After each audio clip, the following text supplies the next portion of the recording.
From just a harmless hypothetical to the one-sided history of combat sport crossovers, this is the real reason Tyson Fury put Joe Rogan on blast. We all know about Tyson Fury, aka the Gypsy King, aka the behemoth of a man. And if you followed him for even a short time on social media, you'll know that he has a penchant for going off on people, leaving all the cuss words in. So you probably weren't surprised to wake up and find that the 6'9" heavyweight champion of the world had, yet again, posted a video ripping someone a new you-know-what in front of the whole world watching. But what was in fact surprising was the individual who Tyson's fury, no pun intended, was directed at. Joe Rogan, the comedian, podcast host, and UFC commentator, is a pretty likable guy. In fact, he's so likable that his podcast has amassed more than 12 million monthly listeners, making it the #1 podcast in the world. The guy's literally got millions of strangers tuning in on a regular basis to hear him chop it up with some of the most interesting people on the planet. From world-famous scientists and literal astronauts to UFC fighters and NFL athletes, Joe's spoken to them all. And the irony is, just a few years ago, Joe sat down for a lengthy conversation with none other than the heavyweight champ, the Gypsy King himself. So how have we ended up here, throwing insults across the internet like we're back in the schoolyard? Well, it seems like this whole drama stems from a little conversation Joe had with his friend and fellow comedian Andrew Schultz on episode 1960 of the Joe Rogan Experience. Somehow the two fell on the topic of who would win if you locked Tyson Fury, the heavyweight boxing champion of the world, and John Bones Jones, the UFC heavyweight champ, in a room together to battle it out. No holds barred. Anything goes. Rogan had a pretty immediate response to this hypothetical situation,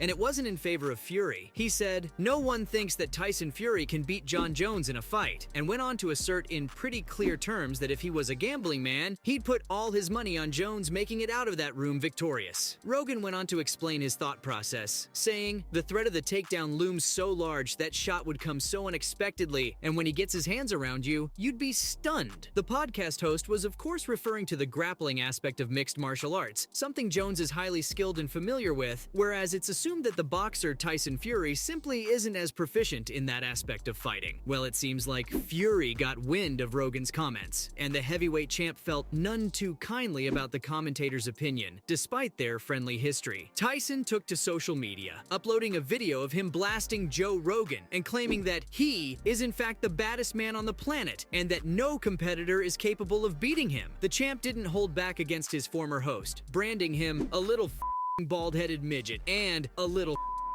What a thing to call a guy who invited you to his studio, huh? To do justice by Fury, he's a competitor at the highest echelons of boxing, the heavyweight champ, the man who made it back from crippling depression to regain his throne. Not to mention that he stands at 6 foot and 9 inches tall, weighing over 270 pounds, and moves like a cruiserweight. I mean, some people argue that he's the greatest heavyweight champion to ever live. But on the other hand, we're talking about John Bones Jones. That man is arguably the greatest mixed martial artist the world has ever seen. Since the age of 23, he's been beating world champions, demonstrating a proclivity for violence that is frankly terrifying, and has an unmatched fighting IQ. Jones to the body. John Jones is the youngest champion in UFC. After more than a decade in the game and a 3-year layoff, he returned to the UFC in their heavyweight division and won the heavyweight crown by defeating the #1 contender in the first round. The guy is so good that he makes destroying world champions look easy. Well, John obviously got wind of Fury's comments, and the UFC's heavyweight champion clapped back on Twitter, writing, "Hey Tyson, it seems like Joe may have struck a nerve. I'll admit there's no one touching you in that ring right now, but let's not let that confuse you with what would happen if you stepped foot in my cage." He went on to write that if Fury is truly serious about fighting him, he should reach out to Dana White, the UFC president. Well, the Gypsy King has recently become notorious for avoiding the fights fans want to see and hiding behind ridiculous negotiations. He also probably realized that there was a little, or a lot, of truth to what Rogan and Jones were saying, so when he responded to Jones' tweet, the champ had noticeably changed his tune. Fury addressed the camera saying, "I see John Jones has piped up. John, you're talking about me in the cage. I'm not a cage fighter, mate. I'm a boxer. The best boxer, actually." He went on to invite Jones to step into the ring with him. See, John Jones has piped up. "John, you're talking about me in a cage. I'm not a cage fighter, mate." I'm a boxer, the best boxer actually.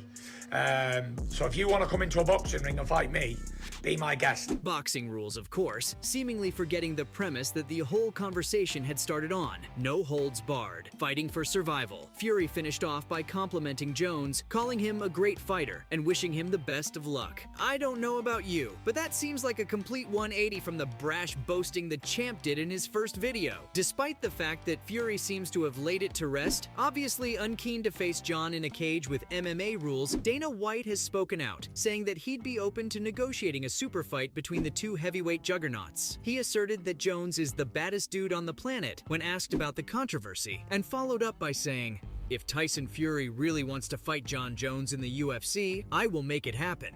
White is no stranger to huge crossover bouts, having been heavily involved in the boxing match between Conor McGregor and Floyd Money Mayweather back in 2017. But Dana isn't the only one who's spoken out about the issue. Former UFC double champion Daniel Cormier has come to the aid of his former rival, and that's saying something. He and Jon had a long-standing and bitter feud, so you know he's not being biased in Jones's favor. Cormier said on his channel, "For the record, Tyson Fury, in a full-on fight, has no chance against Jon Jones. And that's no knock on Fury." The commentator was quick to add that Fury would definitely beat Jones in a boxing match, though that wasn't the initial discussion. Another former champ with a YouTube channel, Michael Bisping, has weighed in on the debate, and his opinion mirrors that of DC. The Brit, while a huge fan of Tyson Fury, has to concede that in a regular street fight, no holds barred, Jon Jones would clearly maul boxing's heavyweight champ. He explained how the rounded training of mixed martial arts, which uses all the bodily weapons at a fighter's disposal, means that an elite MMA fighter will beat an elite boxer any day of the week. They simply have a more equipped box of tools. He referenced one of the few times when a boxer was pitched against an MMA fighter in the octagon, which went down back in 2010 at UFC 118. Former 3-division and multiple-time world boxing champion James Toney stepped into the cage with two-weight champion and Hall of Famer Randy Couture. As anyone who knows anything about fighting predicted, within the first minute, Couture had taken the boxer down, and within the first round, he had submitted the former world champ. Bisping referenced this bout as an example of what happens when an elite boxer tries to fight a mixed martial artist with MMA rules. Another example of a crossover bout would be Rod Tang and Demetrius Johnson over in one promotion, with customized rules. The first round was purely Muay Thai in favor of Rod Tang, while the remaining rounds allowed for MMA. Johnson merely survived the first round, and using his grappling, he choked the under-equipped Rod Tang to sleep in the second round. In almost every example we have, when a fighter of a different discipline crosses into MMA, it ends less than favorably for them. Fury's feelings may have gotten the better of him when he heard what Rogan said, but even he seemed to backtrack on his tirade when the prospect of an actual fight with the UFC heavyweight champ became a reality. So from just a harmless hypothetical to the one-sided history of combat sport crossovers, that was the real reason Tyson Fury put Joe Rogan on blast.